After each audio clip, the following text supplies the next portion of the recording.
Young.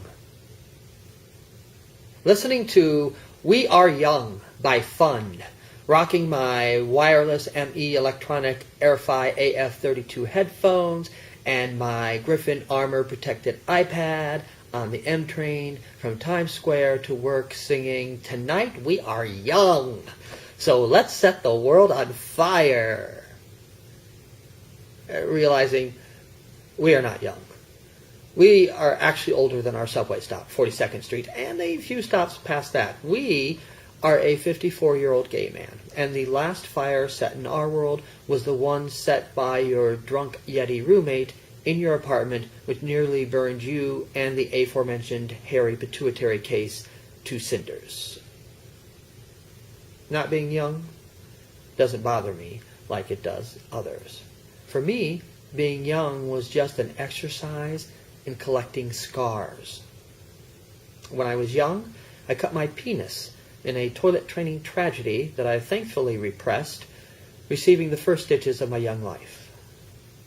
When I was young, I once went airborne after a sibling joke involving a makeshift seesaw went horribly awry, landing me headfirst on the anode of a car battery, puncturing a hole in my head. When I was young, my pinky finger was broken in the backseat of a school bus by a kid who didn't appreciate it when I smacked his bald-headed rude ass for pushing me while boarding. When I was young, my cousin's buck teeth ended up embedded in my forehead for an uncomfortable amount of time after an inner tube incident while swimming at my Uncle Dick's lake.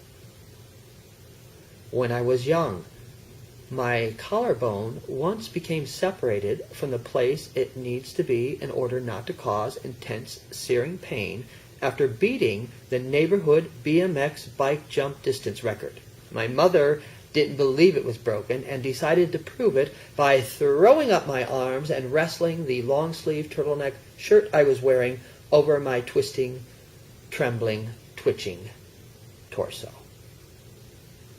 Clearly, when I was young, I did not set the world on fire, though the world did a pretty good job of trying to set me on fire.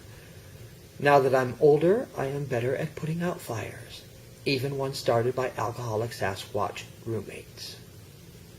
For me, being young, being a child, childhood was spending so much time hiding from myself and hiding myself from others that now, not being young, I am just so fucking grateful for finally